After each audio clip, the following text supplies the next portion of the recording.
Hey guys, welcome back to the Dancing Italian Urban Farm, or welcome if you are new. My name is Leslie, and today we are setting up my brand new Budget by Paycheck Workbook from the Budget Mom for 2026. I'm so excited about this. First thing I'm going to do is I'm just going to write my name in the front of the book. I don't ever take it out of my house. Well, I do sometimes, but not very often, and it always stays with me. So there you go. The next thing I'm going to do is I'm going to use these stickers that I got off of Amazon, and I am going to label the tabs for the months of the year. And I'm going to do numbers and abbreviations because I had the stickers and I wanted to. If you hear crazy noises in the background, my cat is going nuts right now. Both of them are, and they're playing, and so you may hear scrabbling. I apologize.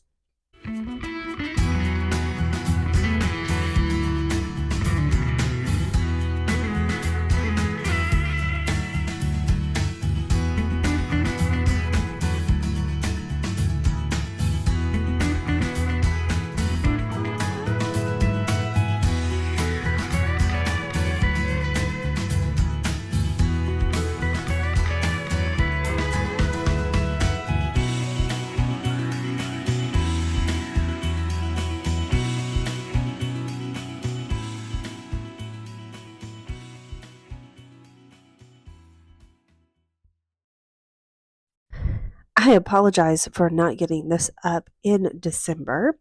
However, December was a bit crazy, especially the last several weeks. So here we are. Better late than never, right? And if you haven't set up your budget book yet, your budget planner or your regular planner yet, it's never too late. You can start anytime. It's all about doing what works for you and your life.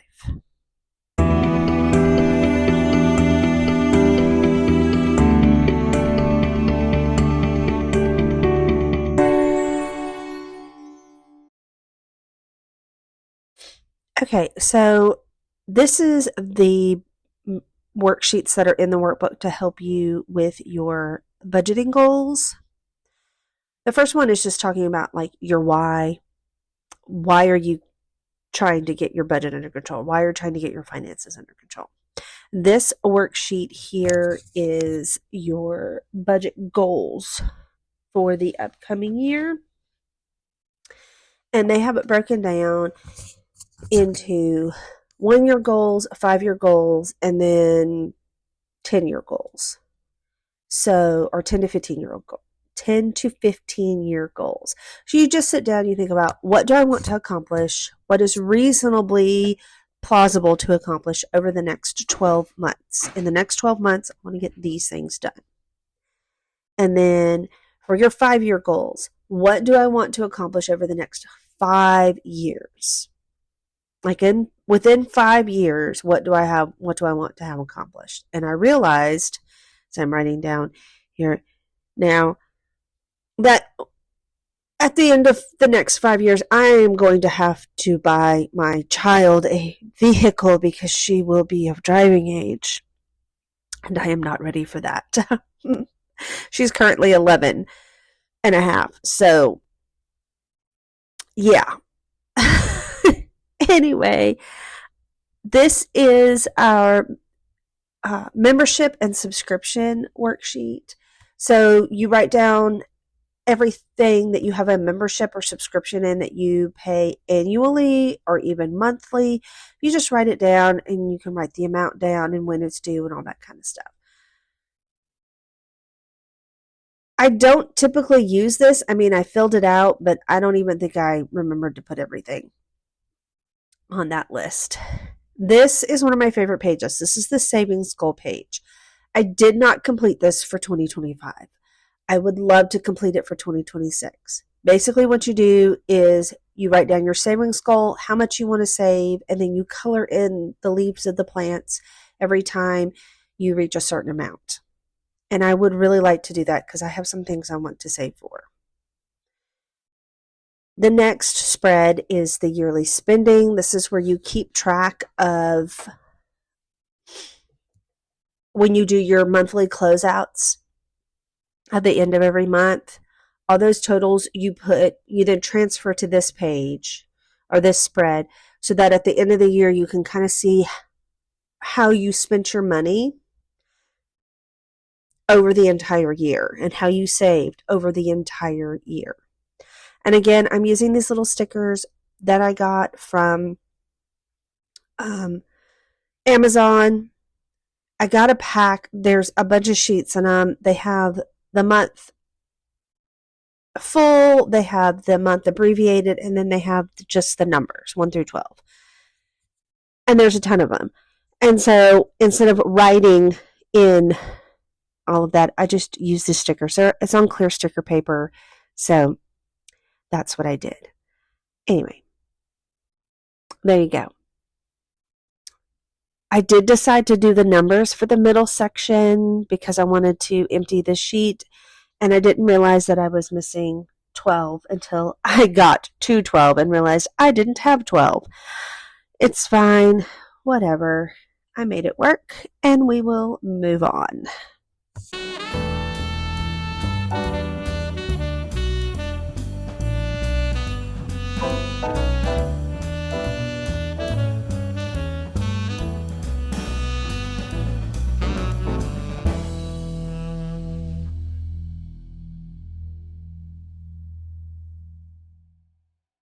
But I did get to throw one of the sheets away, which is always nice, especially when, like me, I'm trying to use stuff in my stash, but I still buy new stuff because I'm like, oh, that's so pretty. And my aesthetic has changed over the years, so stuff that I have had for several years doesn't really fit my aesthetic anymore, but I'm still trying to use it up. I should probably just put it on Poshmark or something and sell it for grab bags or something and just package, several things together and sell them for $5 a piece or something. Maybe I'll do that. I don't know. Anyway, we're finished with that. I'll come back and put in the categories later, but now we're going to do the budget category organizer and then the bill tracker. I don't typically use the bill tracker. It's just not something I typically use. I do fill out the budget category organizer. And one thing that you have to remember about a budget is a living, breathing entity, organism, whatever you want to call it. You have to allow it to ebb and flow and grow and change.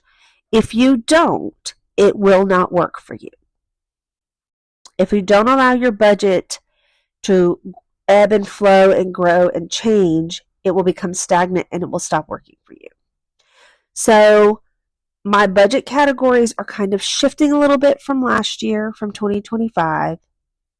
And that's okay, because as you refine your budget, you learn how you really spend your money and what's important. What you thought was important is not really important. It can be lumped into some other category or put into a miscellaneous category. So, like I said, we're continually working on our budget categories. For this year, these are my budget categories, and I'm going to do my best to really stick to these. So I have debt, which I would love to eradicate the debt category altogether, but that's going to take a while. Food, home and garden, my husband, me, and my daughter, fur babies, vehicles, self-care, and medical I have put together. They were separate last year, but I've put them together for this year. Subscriptions, utilities, savings, travel, and income. Those are all of my budget categories. Everything will be in one of those categories. I will highlight it in my trackers so that it's really easy at the end of the month to add everything together and do my recap at the end of the month. I really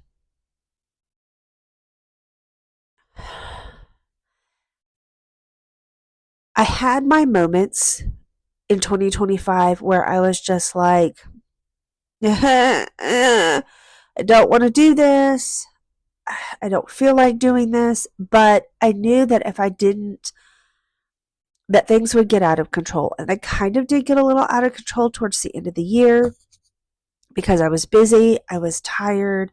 I wasn't feeling well, you know, but it's okay. All you have to do is open the book and start the next day. Don't worry about trying to go back and fix things. Just start again. I hope that makes sense. So anyway,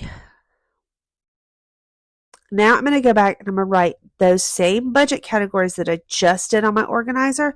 I'm going to write them on my yearly spending organizer, log, whatever it's called, tracker.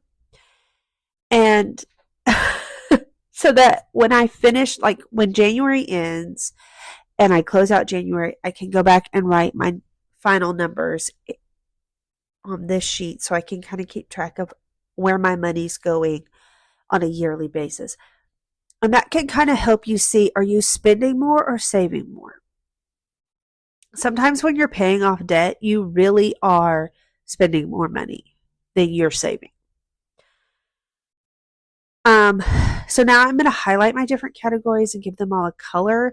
I was using different markers last year, but I think I'm just going to use the mild liners this year. And I have a couple of ones that I have used the Primrosia markers for as well.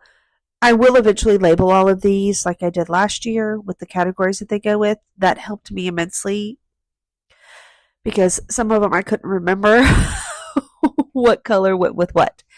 So anyway, I'm just getting all of my colors together and then I'm just going to highlight and then I'll go back on my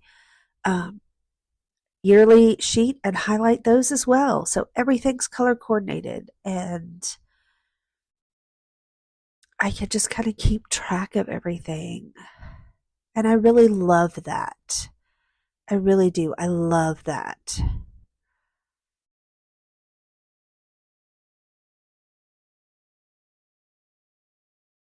I'm trying to see what colors I have because I have multiples of the same color. And I don't want to use the same color for two different categories. So I'm just trying to make sure that I don't double down on anything. And I think I have to get, this is where I realized I needed some extras.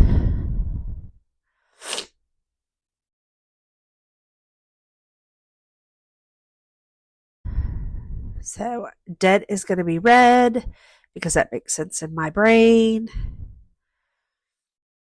Food, I don't remember what color I went with green, the green mild liner. That also makes sense.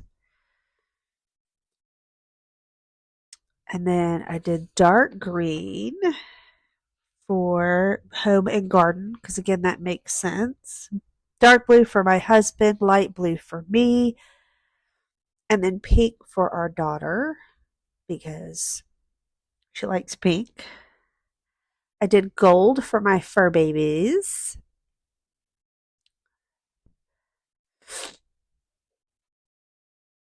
And then this pinky purple color for vehicles.